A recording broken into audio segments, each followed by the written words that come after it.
Local NHS bosses have now launched a formal consultation on their plans for the future of healthcare in South West London and Surrey.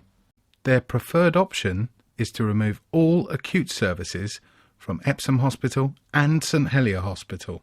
This would mean the removal of A&E, maternity, children's, intensive care, cancer care, coronary care, emergency surgery and emergency medicine from our 2 nearest hospitals.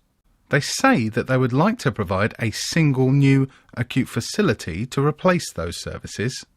This facility might be located at St Helier Hospital, it might be located at Epsom Hospital, or the preferred option is next to the Royal Marsden in Belmont. If this dangerous plan is carried out, it would mean fewer beds, care delivered by fewer consultant doctors, longer journeys for most people, a single A&E and maternity in place of 2, and a facility which is only accessible via emergency ambulance or with a referral from your GP. On the 6th of January 2020, a meeting was held in Bourne Hall in Ewell, where the NHS bosses took the decision to do this. The general public are clearly not convinced by their dangerous plans, despite their attempts to paint the downgrading of 2 of our existing major acute hospitals as if it were a good thing. Hi, I'm Bernie Leo, County Councillor for Epsom West and Borough Councillor for Stamford Ward.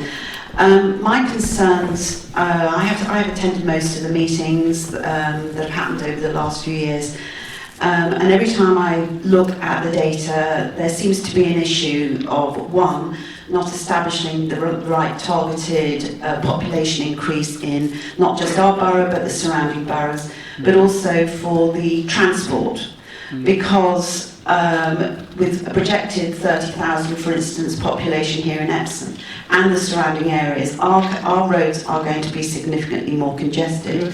When I took the proposed timescales as put in one of the consultations to one of the paramedics, they said they wouldn't be able to do that with a blue light on at 3 o'clock in the morning. So, I think this transport thing is extremely significant to the outcomes, to how patients get there, to how the ambulances get there, to the feasibility for elderly to get there. There are no plans, I'm on the Planning and Regulatory Committee at Surrey County, there are no plans for additional roads.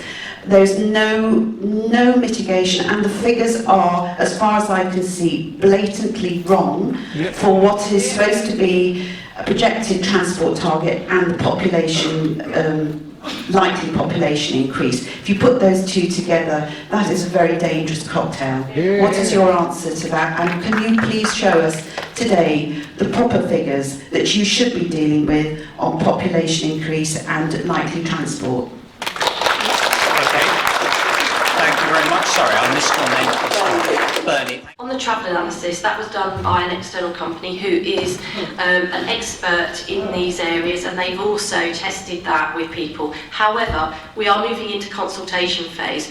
If there are parts of that that members of the public think are wrong or incorrect, we can take that back to Mark MacDonald, who did the piece of work, and we can ask them those questions, and they will be part of the process of the consultation. They'll be able to talk people through the work that they have done, and also take into consideration any new information or any information that you believe is incorrect in what they have done. So that's been quite a big piece of work, and I know it has been tested, but it will be a consultation phase. That's the whole point, is to receive any new information, any information you think that we haven't got correct in this process, and we can do that, and then we can respond at the end. So I just want to add to what Sarah said around the population growth work. All of that work was derived, in fact, from the work that was done by each local authority. We had representatives on the overall integrated impact assessment steering group, which looked at issues around population growth. So of course, if there's new information, as Sarah suggests, that we need to look at around those projections, we will look at it. Mark MacDonald will be asked to complete their work and to consider any new evidence as part of it. Thank you. The people behind this dangerous plan are putting consultation leaflets through your doors. It explains their 3 options, all of which would see acute services removed from 1 or both of our local major acute hospitals. The document does not contain an option to say that you disagree with all of their proposals. If you receive one and you decide to fill it out, then we suggest that you tell them, in no uncertain terms, none of the above. Tell them that we need to keep all services at all of our existing hospitals. We need more beds, not fewer.